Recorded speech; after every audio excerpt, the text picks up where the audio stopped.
হালিমাতুস সাদিয়ার ঘরে যখন আমার নবী মুস্তাফাকে নিয়ে আসলো, শুকনো গাছে ফুল ফুটে যায়, বেফলদার গাছে আপনার ফল ধরে যায়। যেই বকরিতে দুধ দেয় না সেই বকরিতে দুধে পিস্তনে ভরে যায়। যেই উটনিতে দুধ হয় না সেই উটনি আপনার দুধ দেয়। হালিমাতুস সাদিয়া বুঝতে পারলেন এটা যেমন তেমন সন্তান নয়, যার বরকতে আমি হালিমা বকরির দুধ ফিরিয়ে পেলাম, যার বরকতে আমি হালিমা উটনিতে দুধ পেলাম, যার বরকতে আমি হালিমা শুকনো গাছে ফল ধরা পেলাম। হালিমার ঘরটা বরকতে যেন ভরপুর হয়ে যায়। স্বামী আর স্ত্রী গল্প করে বলে, স্বামী হারিস বলতে যে হালিমারে ছেলেটা এত বড় সুন্দর, ছেলেটা এত সুন্দর যে ও আসার পরে আমাদের চতুর্দিক থেকে যেন রহমত ঝরতে শুরু করে দিয়েছে। এই মুসলমান যে হালিমাতুস সাদিয়ার বাড়িতে চেহারাকে তেল ছিল না, রাসূলুল্লাহর চেহারা মুবারকে রাসূলুল্লাহর নূরের ঝলকে হালিমার ঘরটা আলোকিত হয়ে গিয়েছে। সেই হালিমাতুস সাদিয়ার কাছে বেশ কয়েকটি মহিলা এসে হাজির হলো। এই হালিমা বলো বলো বলো, তোমার ঘরে তো তেল ছিল না, তুমি তো ঠিক মতো খেতে পারছিলে না, কেন তুমি ডেলি দিন রাত্রি বেলাতে চেরাগ জ্বালাও? ওই হালিমা বলতে, শোনো গো শোনো, আমি হালিমা যেই দিন থেকে ওই মুহাম্মদকে নিয়ে এসেছি, ওই মুহাম্মাদের নূরের ছায়ায় আমার ঘরটা যেন আলোয় আলোকিত হয়ে যায়। আব্বাজি আমার, স্বাভাবিক ভাবে একটা মানুষের একটা হিংসা আসবে। গরিব মানুষ যদি হঠাৎ করে বড় লোক হয়ে যায়, হঠাৎ করে যদি পয়সাওয়ালা হয়ে যায়, মানুষের নজর পড়ে যাবে, কোথায় কি পেল, এত তাড়াতাড়ি বড় লোক হয়ে গেল। হালিমাতুস সাদিয়া তিনার ছোট্ট বেটা জুমরার সঙ্গে রয়েছে, একটা বেটি সাইমা রয়েছে। জুমরা আর সাইমার সাথে শুইয়ে দেয়। উত্তপ্ত গরম, এত গরম এত গরম। বোন সাইমা বলতেছে, আম্মা জান এই ভাইটাকে শুইয়ে রাখার পরে আমি সাইমা একটুকু গরম অনুভব করতে পারি না, আমি সাইমা শান্তিতে ঘুমাতে পারছি। ভাই জুমরা বলতেছে, ওগো আম্মা এই বাচ্চাটা আসার পরে আমি জুমরার দিলে শান্তি এসেছে। বাপ খুশি, মা খুশি, বেটা খুশি, বেটি খুশি, সবাই অবাক হয়ে গেল। হালিমাতুস সাদিয়ার একটাই চাকরি ছিল বাবা, বাচ্চাগুলোকে দুধ পান করিয়ে মাঠে চলে যেতেন বকরি চড়াতে, মাঠে চলে যেতেন বকরি চড়াতে, ঠিক সময় মতো আবার বাড়িতে চলে আসতেন। এক মহিলার পেটে হিংসা ঢুকেছে, কেমন করে হালিমাতুস সাদিয়ার কাছে এই বাচ্চাটা থেকে নিষ্পাপ করা যায়, কেমন করে এই বাচ্চাটাকে দূর করা যায়, এই ধান্দাই লেগে আছে। দেখবেন বাবা গ্রামে কিছু মহিলা আছে ঝগড়া খুন্নি মহিলা, ও চেষ্টা করবে ঝগড়া করার জন্য, আপনি যদিও করবেন না কিন্তু আপনার সেই হিংসায় পেট ভরে ঝগড়া করতে চাইবে। অমনি অবস্থায় হালিমাতুস সাদিয়ার উপরে একটা মহিলার রাগ হয়েছিল। সে হালিমাকে কেমন করে খারাপ করা যায়, কেমন করে কি করা যায়, দেখতে দেখতে এক মাস পেরিয়ে যায়। হযরত আমিনা রাদিয়াল্লাহু তাআলা আনহা শ্বশুর আব্বার কাছে গিয়ে বলতেছে, ওগো আব্বা জান আপনি একটু আমার ছেলের খবরটা নেন। স্বাভাবিক প্রতিটা মায়ের কাছে এমন একটা খবর আছে, সন্তান যদি কোথায় চলে যায় মায়ের মনে শান্তি লাগে না, মাকে ভালো লাগে না। হালিমাতুস সাদিয়ার বাড়িতে নবী মুস্তাফা রয়েছে, ওইদিকে আমিনা শ্বশুর আব্বাকে ডাক দিয়ে বলতেছে, আব্বা আমার লালকে দেখতে দেখতে বেশ কিছুদিন কেটে গেল, একটু খবর নিয়ে দেখো না আমার লাল আমার মুহাম্মদ কেমন রয়েছে। সঙ্গে সঙ্গে আব্দুল মুত্তালিব আমিনাকে ডাক দিয়ে বলতেছে, বেটি আমিনা তুমি টেনশন চিন্তা করো না, আজকে আমি আমি খবর নেওয়ার জন্য তায়েফে আমার বেটাকে পাঠিয়ে দিচ্ছি। বড় বেটা হযরত আব্বাস রাদিয়াল্লাহু তাআলা আনহুকে ডাক দিয়ে বলছে, এই বেটা আব্বাস, কি হলো বাবা? বলে চলে যাও আমার ওই নাতির কাছে, চলে যাও ওই মুহাম্মাদের কাছে, একটু খবরটা নিয়ে আসো। মুহাম্মদ কেমন রয়েছে, কিভাবে রয়েছে, একটু খবরটা দাও। এই খবরটা শোনার জন্য আমার বেটি আমেনা ব্যাকুল হয়ে পড়েছে। সঙ্গে সঙ্গে হযরত আব্বাস রাদিয়াল্লাহু তাআলা আনহু বলতেছে, ঠিক আছে আব্বা, আপনি টেনশন চিন্তা করবেন না, আমি এখনই রওনা হব। খুব তাড়াতাড়ি করে আমার ভাতিজা মুহাম্মাদের খবর নিয়ে আমি বাড়িতে আসব। ঠিক আছে, তৈরি হয়ে গেল, উঠে নিয়ে বাবা চলে আসলো কোথায়? তায়েফে। হালিমাতু সাদিয়া বাচ্চা দুটোকে ঘুমিয়ে দিয়ে ছাগল নিয়ে বেরিয়ে গেছে মাঠে ছাগল চড়া। হালিমাতু সাদিয়ার সুন্নত ছাগল চড়া, নবী মুস্তাফার সুন্নত। তবে সুন্নত আদায় তখন হবে অপরের ফসল না খেলিয়ে। বুঝতে পেরেছেন? অপরের ফসল না খেলিয়ে তবে সুন্নত আদায় হবে। আর বর্তমানে সমাজে যেমন ছাগল বকরি পুষছে, ও নিজের ফসল যেমন তেমন পরের ফসল লাগাচ্ছে। কিন্তু না, ছাগল পোষা হচ্ছে সুন্নত, তবে অপরের ফসল খেলিয়ে সুন্নত নয়। দ্বিতীয়বার হযরত আব্বাস আসছেন, ওই মহিলাটা তাকিয়ে আছে কেমন করে হালিমার সঙ্গে দ্বন্দ্ব লাগায়। হালিমার সঙ্গে দ্বন্দ্ব লাগে। আচ্ছা, মাইন্ড ঠিক আছে আপনাদের? শুনছেন তো? তাহলে একটু করে এগিয়ে আসেন। যারা চলে গেছে চলে গেছে, আলহামদুলিল্লাহ। যতটুকু আছেন একটু করে সামনে এগিয়ে আসেন, কারণ আপনাকে দেখবো আর আমি কথা বলবো, ভালো লাগবে। একটু করে এগিয়ে আসেন। যারা চলে গেছে তাদের জোর নাই, কারণ যদি এটা জীবনী না হতো আমি অন্যদিকে আলোচনা করতাম। পার যখন আমি ধরেছি, ইনশাআল্লাহ যতদূর আল্লাহ নিয়ে যাই আমি আপনাদের কাছে শুনিয়ে যাব। তবে অনুরোধ করব যে আনাচে কানাচে ফাঁকাতে না বসে একটু গুটিয়ে বসুন, যাতে আমি আপনাদের শোনাতে পারি। বিরাদার মিল্লাত ইসলামিয়া, হযরত আব্বাস চলে এসেছেন তায়েফে। দেখতেছেন এসে ওই মহিলাটা তাকিয়ে আছে, আর ওকে এসে জিজ্ঞাসা করছে, হ্যাঁ গো হালিমের বাড়ি কোনটা? কেন, কি হলো? হালিমের বাড়িতে যাবে কেন, কি হয়েছে বলো? বলছে ওই বাড়িতে আমার ভাতিজাকে দিয়েছে লালিত পালিত করার জন্য। ওই মহিলাটা একদম কাপড় ছেড়ে বলছে, যাকে না তাকে তোমরা দিয়েছো? বলে কেন? বলে ও তো বাচ্চাকে দেখভালই করে না, বাচ্চাটা শুধু প্যাঁ প্যাঁ করে কান্না করে যায়। আর দেখো গিয়ে হালিমা বাড়িতে নাই, ও মাঠে আছে। বাড়িতে গিয়ে দেখো হালিমা বাড়িতে নাই, ও মাঠে আছে। সারাদিন বাচ্চাকে এইভাবে ফেলে রেখে চলে যায়। তোমরা কোনো কাম পাওনি? আব্বাস একটু রাগান্ত ব্যক্তি ছিলেন, চট করে রেগে গিয়ে বলছে, আচ্ছা তাই? বলে হ্যাঁ। ঠিক আছে, আগে ওই হালিমার বিচার করব, তারপরে আমি আমার ভাতিজার খবর নেব। চলে এসেছেন, দরজার কাছে দাঁড়িয়ে আছে। ওই মেয়েটা এবার হাত তালে বলছে, হালিমা কেমন এবার বুঝতে পারবি, কেমন এবার বুঝতে পারবি, কেমন করে তুই বড় লোক হোস। হালিমাতু সাদিয়া ঠিক বেলাটা একটু হালা হালা ভাব, বকরি নিয়ে ছাগল নিয়ে বাড়ির দিকে আসছে। ওই জায়গা আব্বাস তলোয়ার নিয়ে দাঁড়িয়ে আছে। হালিমাতু সাদিয়া এভাবে ইশারা করে, কে গো একটু রাস্তাটা ক্লিয়ার করো, বকরিগুলো ছাগলগুলো যাবে।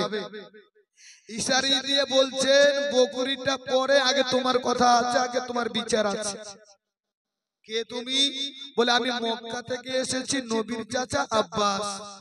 আচ্ছা, বকরিগুলোকে ছেড়ে দিয়ে সঙ্গে সঙ্গে চলে এসেছে। কি বলছো?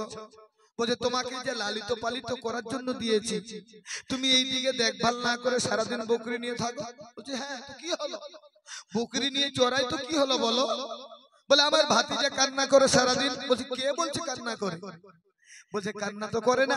বলছে আমি খবর পেলাম তুমি বাচ্চাকে শুইয়ে দিয়ে বকরি নিয়ে যাও, ছাগল চড়াতে চলে যাও, এইদিকে বাচ্চা কান্না করে।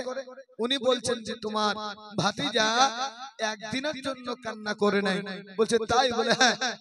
বলে এখন আমার ভাতিজা কোথায়? বলছে বিছানায় শুয়ে আছে। কি করছে? হালিমাতু সাদিয়া বলছে খেলা করছে। জোরে বলুন সুবহানাল্লাহ, জোরে বলি সুবহানাল্লাহ। খেলা করছে। আল্লাহর কি রহমত, আল্লাহর কি দয়া। আব্বাস এই কথাটা প্রমাণ করার জন্য ওই মহিলার কথাটা কানে বাজে, ভাতিজা নাকি কান্না করে। কিন্তু গো মুসলমান, হালিমা তুসাদিয়া বলে দিয়েছে বাচ্চা যখন আমার বাড়িতে রাখা আছে, বাচ্চা কান্না করে না, বাচ্চা শুধু খেলাধুলা করতেছে। এমন অবস্থায় ওই আব্বাস বলতেছে, ওগো হালিমা, আজকে যদি আমার ভাতিজার কান্না আমি ভিতরে গিয়ে দেখে নেই, তোমার অবস্থা বড় খারাপ হয়ে যাবে। আমার ভাতিজাকে আর এই জায়গায় আমি রাখবো না। এমন অবস্থায় হালিমা তুসাদিয়া বলতেছে, আপনি বিশ্বাস করুন, আপনার ভাতিজা কান্না করে নাই, আপনার ভাতিজা খেলা করতেছে। এমনই অবস্থায় আব্বাস বলতেছে, তালা খোলো, তালা খোলো। চাবি দিয়ে যেমনি তালা খুলতে যাবে, বাবা আমার আল্লাহ রাব্বুল আলামিন জিবরাইলকে ডাক দিয়ে বলতেছেন, জিবরাইল আর দেরি নয়, দেরি নয়, দেরি নয়, যে দোলনায় আমার হাবিব শুয়ে রয়েছে ওই দোলনাতে গিয়ে তুমি ঝুলিয়ে দাও, ওই দোলনাতে তুমি ঝুলিয়ে দাও। আকাশের চাঁদকে খেলনা করে দাও, আমার হাবিব ওই জায়গায় খেলবে, হাসবে, ওই জায়গায় আমরা সুন্দর ভাবে থাকবে। এটাই প্রমাণ করিয়েছেন আপনার কিতাব, রাইটার কারক বুঝিয়েছে। হালিমা তুসাদিয়ার মুখ দ্বারা যেটা বেরিয়েছে আমার আল্লাহ পাক সেটাই করিয়েছে। কারণ বাচ্চা যদি কান্না না করে, যদি খেলাধুলা করে, বাচ্চার দিক থেকে আব্বাস ঠিক হবে। আর বাচ্চা যদি কান্না করে তাহলে হালিমের অবস্থা খারাপ হয়ে যাবে।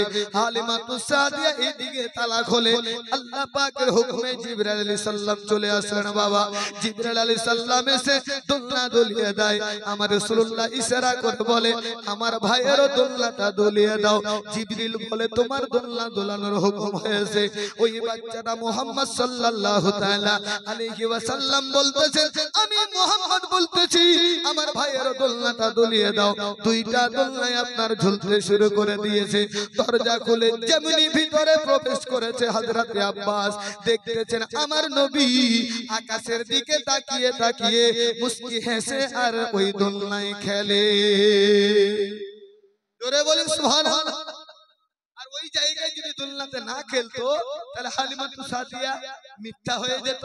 আর মিথ্যাবাদীর দুধ পান আল্লাহ পাক করাবেন না নিজের নবীকে। জোরে বলুন সুবহানাল্লাহ।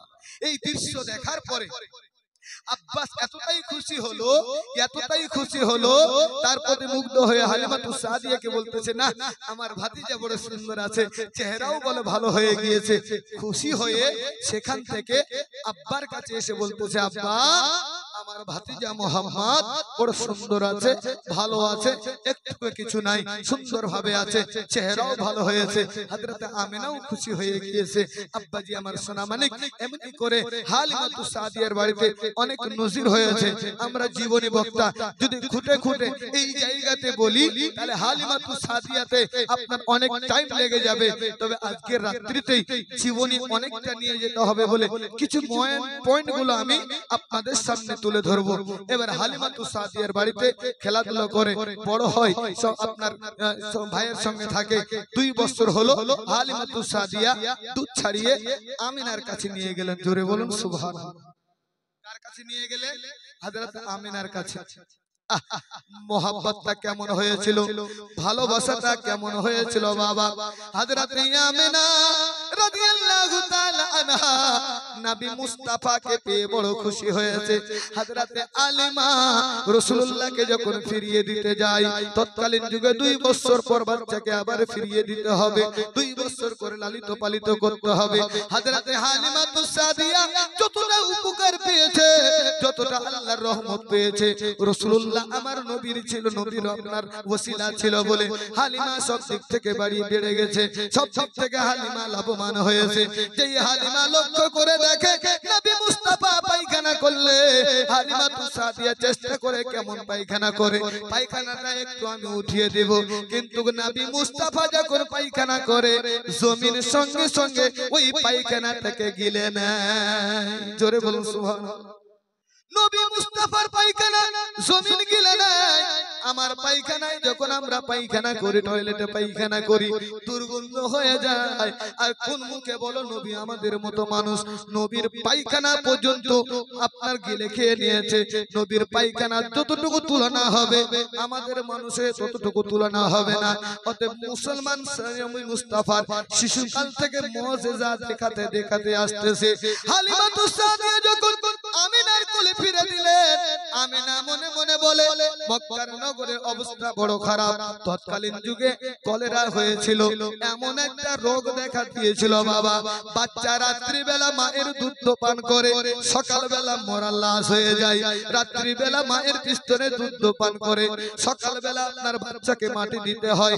যেমন কিছুদিন আগে কয়েক বছর আগে আমাদের দেশে করোনা এসেছিল, অনেক মানুষ মারা গিয়েছিল, কেউ কাউকে আপনার ছোঁয়াছুঁয়ি করে না, কেউ কারো পাশে যায় না। তৎকালীন যুগে মক্কা নগরী এমন একটা রোগ এসে গেল, বাচ্চা শুধু মরে, আপনার বাচ্চাদের মরা লাশ হয়। আমিনার মনে ভয় চলে আসে, আমার লাল বড় ভালো হয়েছে, আমার লালের চেহারাও বড় সুন্দর হয়েছে, আমার লালকে মক্কা নগরে রাখবো না। হালিমাতুস সাদিয়া আপনার দেখে আর ওই আপনার উপকারের কথাগুলো মনে করে, হায় রে এই মুহাম্মদকে যদি আমি আবার পেয়ে যেতাম আমার জীবনটা আবার ধন্য হয়ে যেত। এমনই অবস্থায় হালিমাতুস সাদিয়াকে ডাক দিয়ে আমিনা বলতেছে, বোন আমিনা আমি একটা কথা বলবো। বোন হালিমা কি কথা বলবে বোন বলো? বলে তুমি যদি কিছু না মনে করো আমার এই লালকে নিয়ে আবার 2 বছর লালিত পালিত করো। আমি আমিনা বড় ভয় পাই, মক্কা নগরে যে রোগ দেখা দিয়েছে এই রোগের জন্য আমি আমিনা ভয় পেয়ে যাচ্ছি। আমিনা রাদিয়াল্লাহু তাআলা আনহা যেমন এই কথা বলা, হালিমাতুস সাদিয়া বড় খুশি হয়ে গিয়েছে। খুশি হয়ে কোলে নিয়ে আমার নবী মুস্তাফাকে নিয়ে আবার লালিত পালিত করার জন্য তায়েফে এসে হাজির হয়ে গিয়েছে। এই মুসলমান রাসূলুল্লাহ সাল্লাল্লাহু তাআলা আলাইহি ওয়াসাল্লাম হালিমাতুস সাদিয়ার বাড়িতে রয়েছে। ভাই জুমরা বকরি চড়ায়, বোন শাইমা খেলে।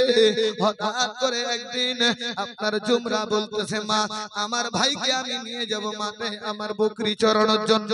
হালিমাতুস সাদিয়া বলতেছে, না বেটা আমি আমানত হয়ে নিয়ে এসেছি, এই আমানতে আমি খেয়ানত করব না, তোমার সঙ্গে আমি মাঠে পাঠাবো না। এমনি করে একদিন আমার রাসূলুল্লাহ বলতেছে, মা আমি একটা কথা বলতে চাই। কি কথা বলতে চাও মুহাম্মদ বলো? বলে, মা গো আমি সকালবেলা টেলিদিন তাকিয়ে তাকিয়ে দেখি বোন শাইমাকে দেখতে পাই না, ভাই জুমরাকে দেখতে পাই না, এরা কোথায় যায়? হালিমা বলতেছেন এরা মাঠে বকরি চড়ানোর জন্য যায়। বলে, মা গো কিছু যদি না মনে করো ভাই জুমরার সাথে আমিও মাঠে বকরি চড়াতে যাব, ভাই জুমরার সাথে আমিও মাঠে গিয়ে থাকবো। মা সঙ্গে সঙ্গে হালিমাতুস সাদিয়া বলছে, ঠিক আছে তাই হবে। মাঠে আমার রাসূলুল্লাহ গিয়েছে, যেই জায়গায় বসে আছে বাবা ছায়া করে দিয়েছে, সাপের ফোনা দিয়ে রাসূলুল্লাহর মস্ত মোবারক ছায়া করে দেখা। বন্ধুরা সব বকরি চড়াই, সবাই মিলিত ভাবে এসে আমার রাসূলুল্লাহর সঙ্গে কথা বলে, এতটাই তারা মজা পেয়ে যায়, রাসূলুল্লাহর কথা তারা ভুলতে পারে না। আব্বাজি আমার দয়ার নবী মায়ার নবী রাহমাতুল লিল আলামিন নবী মুস্তাফা তাকিয়ে তাকিয়ে থাকতো, তার বন্ধুরা সব খেলাধুলা করতো, আমার রাসূলুল্লাহ খেলাধুলায় মুগ্ধ থাকতো না। রাসূলুল্লাহ চিন্তা করে, আল্লাহ পাক আমাকে খেলাধুলার জন্য পাঠায় নাই, আল্লাহ পাক দুনিয়ার জমিনে খেলতামাশার জন্য পাঠায় নাই।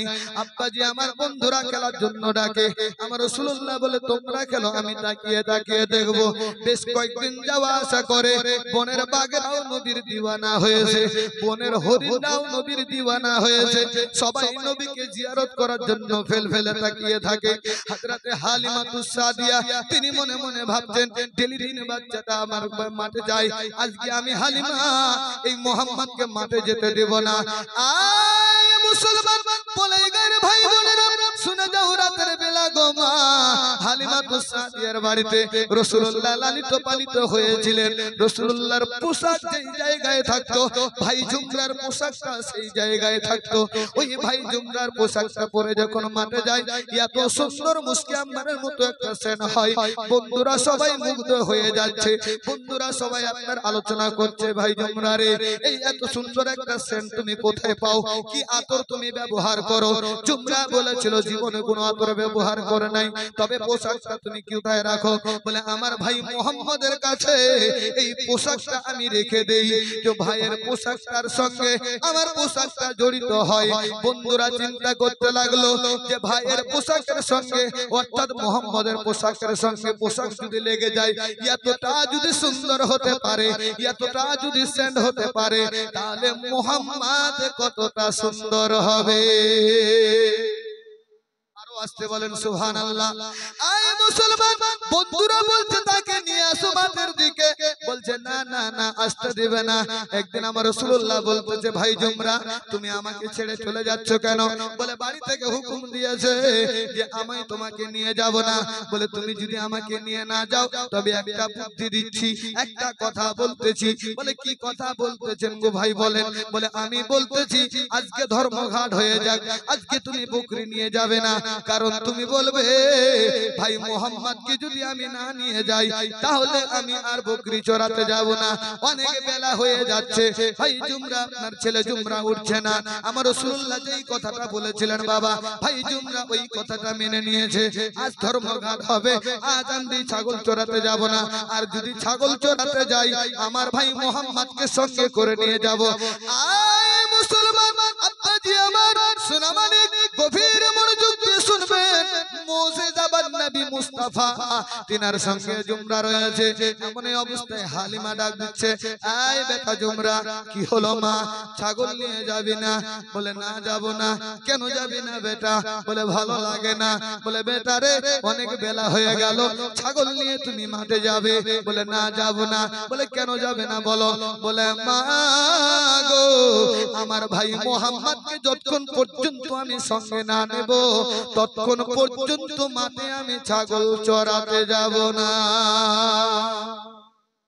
আরো আসতে বলেন সুবহানাল্লাহ। ঘুম লাগছে? এই জায়গাতে একটু অস্তে একটু গুছিয়ে নিন, তারপর আরো ভালো লাগবে ইনশাআল্লাহ। আর যদি চাই তো হালিমাতুস সাদিয়ার অস্তে কেটে দিয়ে ডাইরেক্ট চলে যেতে পারে আমিনার কাছে, কিন্তু একটু একটু করে না শুনলে তো আর ভালো লাগবে না, নাকি বলেন? হাত উঠিয়ে বলুন তো ইয়া রাসূলুল্লাহ। সবাই জেগে আছে, পিছনে ভাই একটু নড়বড় হয়েছে। জি আসুন, মাঝে মাঝে আমি আপনাদেরকে ছন্দ শোনাবো, গজল শোনাবো ইনশাআল্লাহুল আজিজ।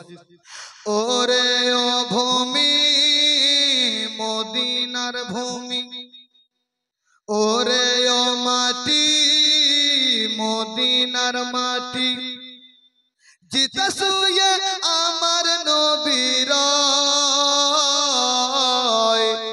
দুই ধারে দুই সাথী বন্ধু শুয়ে আরো আসতে বলেন সুবহানাল্লাহ। দুই ধারে দুই সাথী বন্ধু শুয়ে ওরে ও ভূমি মদিনার ভূমি, ওরে ও মাটি মদিনার মাটি, দুই ধারে দুই সাথী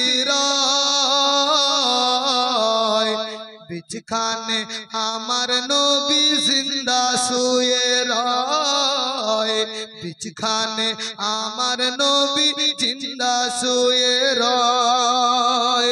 দয়ার নবী মায়ার নবী রহমাতুল লিল আলামিন নবী মুস্তাফা যখন সঙ্গে নিয়ে যাচ্ছেন বাবা অনেক নজির দেখা দেয়।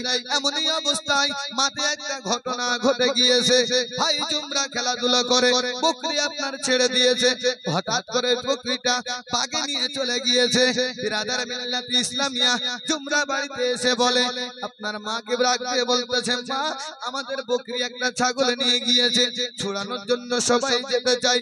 মুহাম্মদ সাল্লাল্লাহু সাল্লাল্লাহু তাআলা আলাইহি ওয়াসাল্লাম বলতেছেন ভাই জুমরা তোমরা কেউ যাবে না টেনশন চিন্তা করো না যেই ছাগলটা বাগে নিয়ে গিয়েছে আমি মুহাম্মদ ওই ছাগলটাকে নিয়ে আসব জঙ্গলে হালিমাতুস সাদিয়া খোঁজাখুঁজি করে স্বামী হারিস খোঁজাখুঁজি করে আমার রাসূলুল্লাহ গুটি গুটি পায়ে যাচ্ছেন হালিমা ডাক দিয়ে বলে বেটা মুহাম্মদ তোমাকে এই জঙ্গলে আগে বাড়তে হবে না আগে বাড়তে হবে না কারণ বাগেরা মিটিং করেছিল হরিণরা মিটিং করেছিল যে নবী মুস্তাফাকে যদি ভালো করে দিদার করতে হয় তাহলে হালিমার একটা ছাগল আমাদেরকে নিতে হবে এ মুসলমান ছাগলটা নিয়েছে বটে কিন্তু কেউ খায়নি না বাঘে খেয়েছে না হরিণে খেয়েছে সবাই ওই ছাগলটাকে ভালো করে রেখেছে এমনই অবস্থায় জঙ্গলের ভিতরে নবী মুস্তাফা ডাক দিয়ে বলতে কে রে আমার মায়ের ছাগল তোমরা কে নিয়ে এসেছো যাও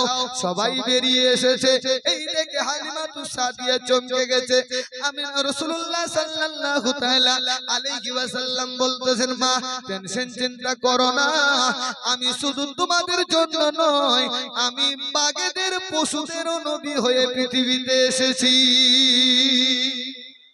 আব্বাজি আমার জঙ্গলের ভিতরে গিয়েছে বাঘ হরিণ সবাই একত্রিত হয়েছে আল্লাহ পাকের হুকুমে তাদের জবানকে খুলে দেওয়া হয়েছে নবী মুস্তাফা বলে কেন ছাগলটা নিয়েছো বলো বাঘ জবান খুলে বলতেছে ইয়া রাসূলুল্লাহ ইয়া হাবিবাল্লাহ নবীজি আপনি কয়দিন আসেননি বলে আপনার জিয়ারত আমার হয়নি আমরা জিয়ারত করতে পারিনি তাই আমরা বুদ্ধি করেছিলাম ওই ছাগল যদি আমরা নেই নিশ্চয়ই খোঁজাখুঁজি করবে জঙ্গলে আপনি আসবেন আর জঙ্গলে আসলেই আপনার দিদার হবে আপনার কদম মোবারককে বাড়িয়ে দিন আপনার কদম মোবারকে আমরা সবাই একটু সালাম করি আব্বাজি আমার এই নজির দেখার পরে হালিমাতুস সাদিয়ার ভয় হয়ে গেল স্বামী হারিসকে ডাক দিয়ে বলতেছেন ওগো আমার স্বামী মুহাম্মদকে তো আমানতে নিয়ে এসেছি আর মুহাম্মদকে বাইরে যাওয়া যাবে না বাইরে পাঠানো যাবে না বলে ঠিক আছে তাই হবে হালিমাতুস সাদিয়ার বাড়িতেই থাকে কোন সাইমাও আছে এইদিকে সবাই বাচ্চারা খেলাধুলায় মুগ্ধ থাকে আমার রাসূলুল্লাহ শুধু তাকিয়ে তাকিয়ে দেখে কারণ আমার রাসূলুল্লাহ তো পৃথিবীর জমিনে আপনার খেলা করার জন্য আসেনি বাবা সবাই সব বাচ্চারা খেলা করে আমার নবী শুধু আপনার তাকিয়ে তাকিয়ে দেখে বন্ধুরা সবাই ঘিরে বলছে এই জুমরা বল বল বল তোমার ভাই মুহাম্মদকে তুমি কি আর নিয়ে আসবে না জুমরা বলেছিল বন্ধুরা শোনো শোনো শোনো আমার মা আর আমার ভাইকে পাঠাবে না কারণ অনেক নজির দেখেছে অনেক জিনিস দেখেছে বলে ভয় পেয়ে আর পাঠাতে দিবে না সব বন্ধুরা মিলে বলতেছে জুমরা রে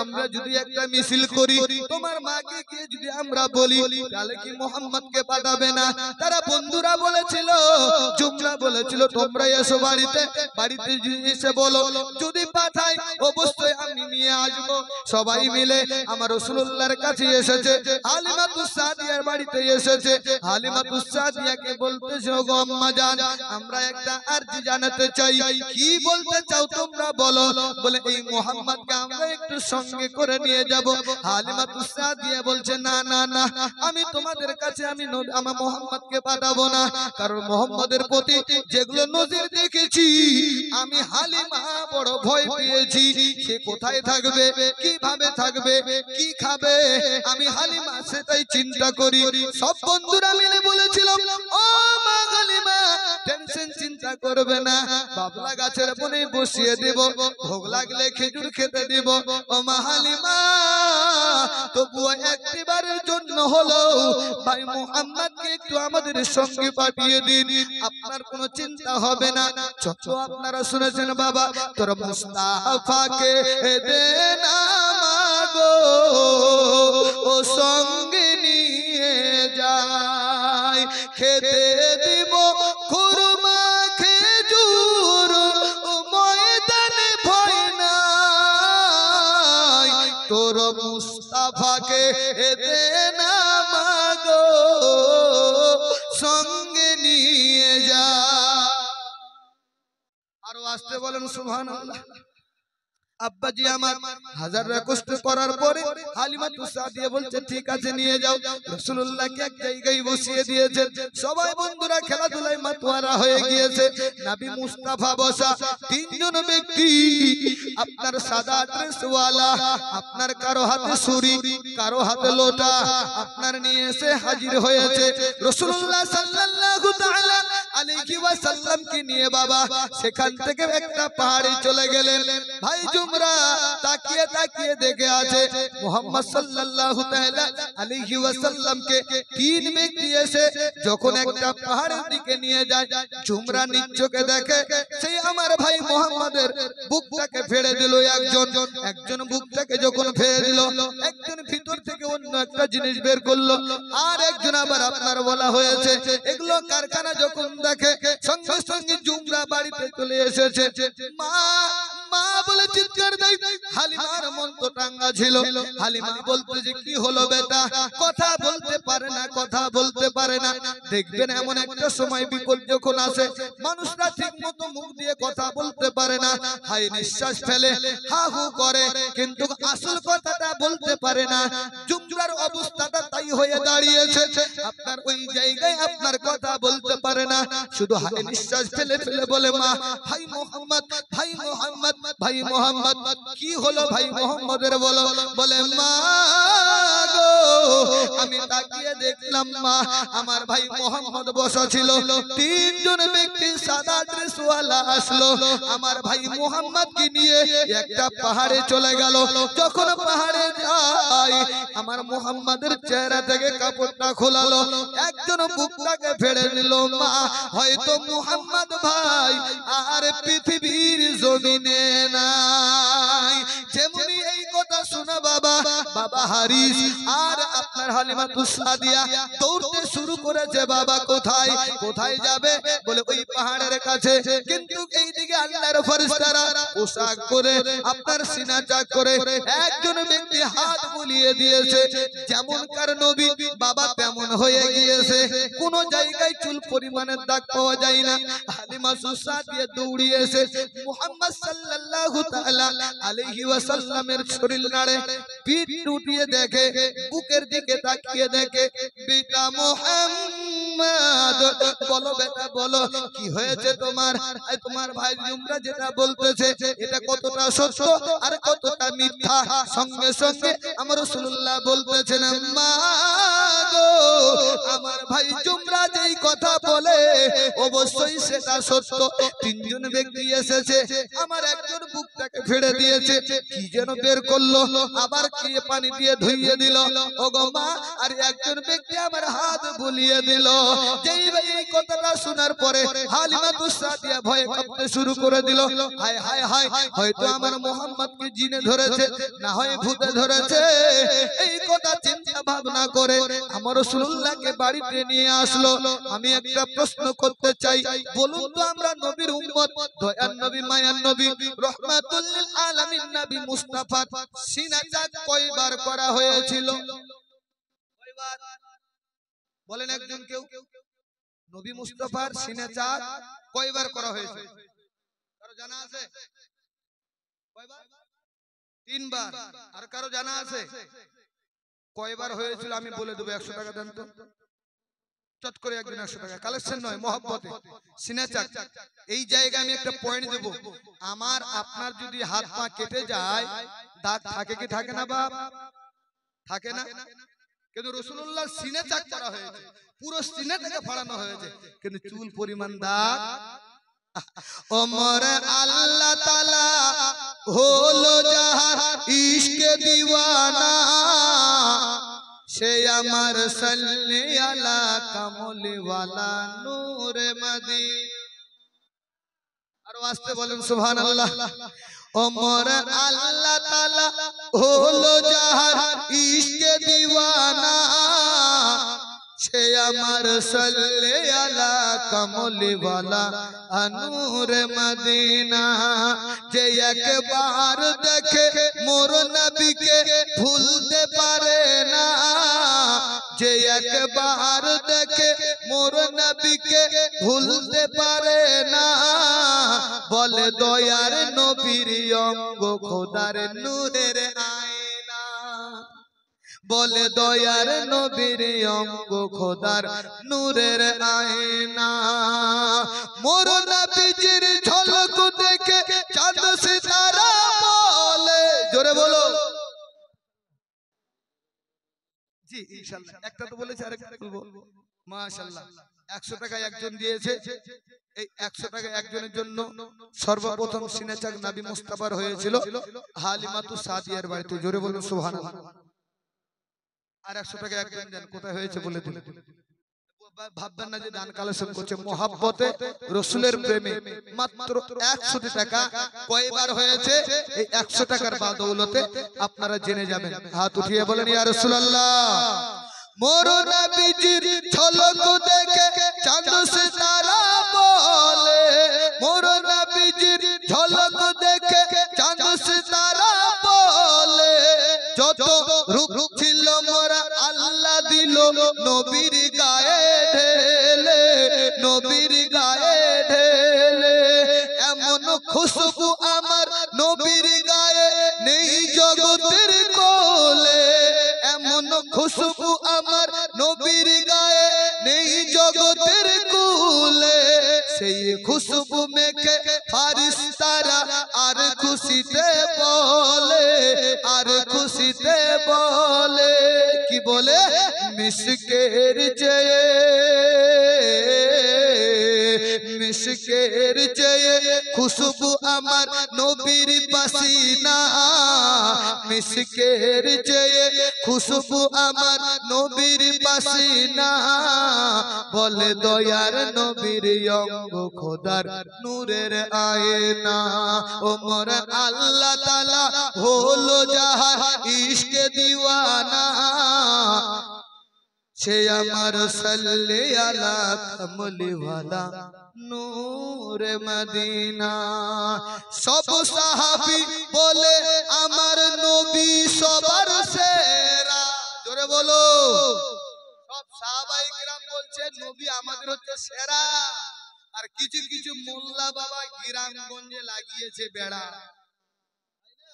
সাহাবীরা বলছে নবীর মতন সেরা আর কেউ নাই আর মোল্লারা গ্রামে এসে বেড়া লাগাচ্ছে তাই তো ছন্দের মধ্যে বলছে সব সাহাবী বলে আমার নবী সবার সেরা মোদের পরাণ মোদের ঈমান মোদের নয়ন তারা মোদের নয়ন তারা সব সাহাবী বলে আমার নবী সবার সেরা মোদের পরাণ মোদের ঈমান মোদের নয়ন তারা মোদের নয়ন তারা জারি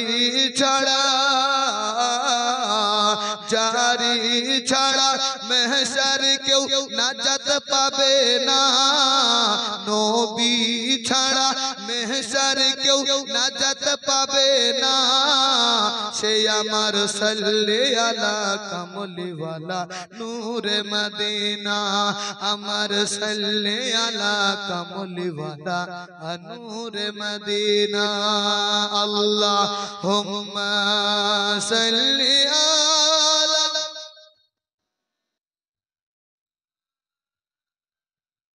ওয়া আলা আলি সাইয়্যিদিনা মাওলানা মুহাম্মদ সাল্লাল্লাহু তাআলা আলাইহি ওয়াসাল্লাম হালিমাতুস সাদিয়া তিনি চিন্তা করলেন আমি আমানত নিয়ে এসেছি আমানতে খেয়ানত করব না কিতাবের মধ্যে পাওয়া যায় 4 বছর বয়সে হালিমাতুস সাদিয়ার বাড়িতে ওই পাহাড়ের উপরে নবী মুস্তাফার সিনাচাক একবার করা হলো এক ভাই 100 টাকা দিয়েছে তাই একবারের কথা শুনতে পেরেছেন আর যদি শোনার ইচ্ছা থাকে আবার 100 টাকা দেবেন আবার কোথায় হয়েছিল বলে দেব ইনশাআল্লাহ আলোচনা শুনুন মুসলমান হালিমাতুস সাদিয়া স্বামীকে বলতে বলতেছে স্বামী বেশ কয়েকটা নজর দেখে নিলাম, ওগো স্বামী এখন আমি কি করি? হারিস বলতেছে হালিমা আমানতে খেয়ানত করা যাবে না, তুমি পারলে মুহাম্মদকে আবার আমিনার কাছে ফিরিয়ে দাও। সঙ্গে সঙ্গে হালিমা তুসাদিয়া একটা উজার কাছে গিয়েছে, তৎকালীন যুগে যারা ঝাড়ফুঁক করতো বাবা তার কাছে নিয়ে গিয়েছে ঝাড়ফুঁক করার জন্য। মনে অবস্থায় ঝাড়ফুঁক করানোর জন্য যায়, হালিমা তুসাদিয়া বলতেছে ওই পণ্ডিতকে, দেখো তো আমার এই বেটা মোহাম্মদের কি হয়েছে? ওই পণ্ডিত চমকে উঠে বলেছিল, কি বললে নাম? বলে নাম মোহাম্মদ বললাম। যখনই মোহাম্মদের নাম বলা, সুবহানাল্লাহ, এ মেরে লিয়ে সুবহানাল্লাহ, আমাকে 50 টাকা তোফা দিয়েছে আর 100 টাকা আপনার দান করেছে। দ্বিতীয়বার রাসূলুল্লাহর সিনা চাক হয়েছে আবু তালিবের বাড়িতে, জোরে বলুন সুবহানাল্লাহ। প্রথমবার কোথায়? হালিমাতু সাদিয়ার বাড়িতে। কয়বার হলো? একবার। আর দ্বিতীয়বার সিনা চাক হলো আবু তালিবের বাড়িতে। কয়বার হলো? দুইবার। এবার আরো যদি শুনতে চান তো আরো বলবো কোথায় কোথায় আর হয়েছে। 100 টাকা করে চট করে নিয়ে আসবেন, কোথায় কোথায় হয়েছে চট করে বলে দেবো ইনশাআল্লাহ। আলোচনার মাধ্যমে আলোচনাও হবে, আপনার শোনাও হবে, ভালো মুখস্থ থাকবে যে কোথায় কোথায় সিনা ত্যাগ হয়েছে কিন্তু চুল পরিমাণের দাগ নাই। কোন নবী? যেই নবী মক্কার দুলাল, মদিনার সরদার, আমিনার লাল, মরুর দুলাল, যিনি হচ্ছেন মুহাম্মদুর রাসূলুল্লাহ, পুরো জিন্দেগানি কাটিয়ে গিয়েছে কিন্তু চুল পরিমাণ আইব দাগ কেউ দেখতে পারেনি আর পারবেও না, জোরে বলুন সুবহানাল্লাহ। চলুন আব্বাজি আমার দয়ার নবী মায়ার নবী রহমাতুল লিল আলামিন নবী মুস্তাফাকে নিয়ে যখন ওই উইঝার কাছে গিয়েছে, সঙ্গে সঙ্গে হালিমা বলতেছে এই বেটা মোহাম্মদের কি হয়েছে একটু ঝাড়ফুঁক করে দাও। বেশ কয়েকটা পণ্ডিত বসা, তারা তো তৌরিত জব্বর ইনজিল যতগুলো পণ্ডিত হাসিল করেছে সব জায়গায় আমার নবী আসবে তার আবির্ভাব দেওয়া রয়েছে। তার বাপের নাম আব্দুল্লাহ হবে, মায়ের নাম আমিনা হবে, বনি হাশিম গোত্রে আপনার আব্দুল্লাহ আপনার আমিনার গর্ভে হতে পৃথিবীর জমিনে আগমন করবে। এই মুহাম্মদ নবী হবে। এই মুহাম্মদের কথা বেদে পুরাণে সব জায়গায় রয়েছে বাবা। ওই পণ্ডিত বলতেছে হালিমা রে, তুমি যার নাম বললে এর বাপের নাম কি আব্দুল্লাহ? বলে হ্যাঁ। এর মায়ের নাম কি? আমিনা। বলে এর নাম কি মুহাম্মদ। যেমনি এই কথা শোনা পণ্ডিতে পণ্ডিতে গল্প করে জীবনে চান্স পেয়ে গিয়েছি, এখন এই জায়গায় মুহাম্মদকে কেটে দিতে হবে, এখন এই জায়গায় মুহাম্মদকে বাঁচিয়ে রেখে লাভ হবে না। যেমনি এই কথা বলা হালিমা তুসাদিয়া সঙ্গে সঙ্গে আমার রাসূলুল্লাহকে ছিনিয়ে নিয়ে বলতেছে আমি মুহাম্মদকে নিয়ে এসেছি তোমাদের কাছে ঝাড়ফুঁক করার জন্য। তোমরা যা আলোচনা করছো আমি আর এই জায়গায় চুল পরিমাণ রাখবো না, তাও আমার লালকে, তাও আমার মুহাম্মদকে ছিনিয়ে নিয়ে চলে আসলো বাড়ির দিকে। এমনই অবস্থায় স্বামী হারিসকে ডাক দিয়ে বলতেছে ওগো স্বামী আর দেরি করা যাবে না, মক্কা নগরে আমি নিয়ে যাব। আঁচলে ঢেকে নিয়ে হালিমা তুসাদিয়া রওনা হয়েছে বাবা। যেই রাস্তা দিয়ে যায় ওই রাস্তা দিয়ে যেতে যেতে বাবা বনের বাঘেরা সামনে এসে দাঁড়িয়েছে, হরিণেরা সামনে এসে দাঁড়িয়েছে। হালিমা ভয় পেয়ে যায়। আমার রাসূলুল্লাহ বলে মা ভয় পাওয়ার কোনো কারণ নাই মা, আমি মুহাম্মদ বলতেছি, আমি সারা জাহানের নবী। আমি নবী শুধু তোমাদের জন্য নয়, আমি জীবজন্তুর জন্য নবী হয়ে এসেছি। সেই জঙ্গল পেরিয়ে গেল, এমন এক জায়গায় পৌঁছে গেল যাকে বলা হয় কাজায়ে হাজাত, পেশাব পায়খানার প্রয়োজন পড়েছে বাবা। হালিমা তুসাদিয়া আমার রাসূলুল্লাহকে এক জায়গায় আপনার বসিয়ে দিলেন। একটু দূরে দেখা যায় বেশ কয়েকটা পণ্ডিত ওই জায়গায় গল্প গুজব করে, আর কাবা ঘরটাও বেশি দূর নয়। হালিমা তুসাদিয়া চিন্তা করলেন আমি একটু মুহাম্মদকে এই জায়গায় বসিয়ে দিয়ে কাজায়ে হাজাতটাকে আমি সেরে নেই। কাজায়ে হাজাত করার জন্য যাবে আর মুহাম্মদকে বলতেছেন বেটা মুহাম্মদ তুমি এই জায়গায় বসে থাকবে, এখান থেকে তুমি হিলবে না। এমনই অবস্থায় মুসলমান কাজায়ে হাজাতকে আপনার জরুরতকে আপনার শেষ করার জন্য, প্রয়োজনকে মিটানোর জন্য হালিমা জঙ্গলের দিকে যায়। আর দয়ার নবী মায়ার নবী রহমাতুল লিল আলামিন নবী মুস্তাফা গুটি গুটি দুটি পায়ে এক পাহাড়ের উপরে গিয়ে চড়ে রয়েছে। রাব্বি হাবলি উম্মতি বলে কেঁদেছে। হালিমাতুস সাদিয়া দৌড়ে আসলো, আসার পরে দেখে বেটা মুহাম্মদ নাই। পণ্ডিতদের কাছে গেল, বলে আমি এই জায়গায় একটা বাচ্চাকে বসিয়ে রেখেছিলাম, তোমরা দেখেছো নাকি? পণ্ডিতরা বলছে না না দেখে নাই।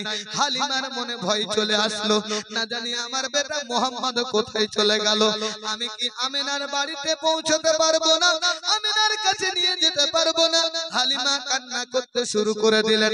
পণ্ডিতরা ডাক দিয়ে বলতো যে হালিমা কান্না করে লাভ হবে না, বলে সামনে কাবা ঘর, ওই জায়গায় একটা পণ্ডিত রয়েছে, ওই পণ্ডিতকে গিয়ে তুমি বলো, যে পূজারী রয়েছে তাকে গিয়ে বলো, নিশ্চয়ই আমাদের বড় বড় মুফতিরা রয়েছে, লাত মানত হাবুল উজ্জারা রয়েছে, তারাই বলে দিতে পারবে মুহাম্মদ কোথায় রয়েছে। হালিমাতুস সাদিয়া আর কোনো দিকে দেখলো না। জানেন পৃথিবীর মানুষেরা মা যখন বিপদে পড়ে যে যেটাই বলে মা ওটাই শোনে, সব জায়গায় ছুটাছুটি করে একমাত্র ছেলের জন্য, কারণ মায়ের মনটা পুরোটাই আলাদা। শহীদদের কথাগুলো শোনার পরে কাবা ঘরের পাশে দাঁড়িয়েছে, ওই পণ্ডিতকে গিয়ে বলতেছে আমার বাচ্চাটা হারিয়ে গিয়েছে, আপনি নাকি বলে বলতে পারবেন আমার বাচ্চার কথা, আমার বাচ্চা কোথায় আছে একটু বলে দিন। ডং ডং করে পূজা করে। পৃথিবীর মানুষ সকলেই জানে বাবা মাটির মূর্তি কথা বলতে পারে না। পারে? কথা বলতে পারে? পারে না। মাটির মধ্যে কথা বলতে পারে না। বড় বড় পূজারীরা পূজা করে আর ওই আপনার মূর্তিগুলো দাঁড় করে রেখেছে, ডং ডং ডং ডং ডং ডং করতে বলতেছে, বল রে বল, এই উজ্জা বল, এই মুহাম্মদের বেটা কোথায় আছে বল। কথা তো বলতে পারে না। আপনার এক এক করে সব পূজা আপনার মূর্তিকে বলে, কিন্তু কোনো মতেই কথা বলে না।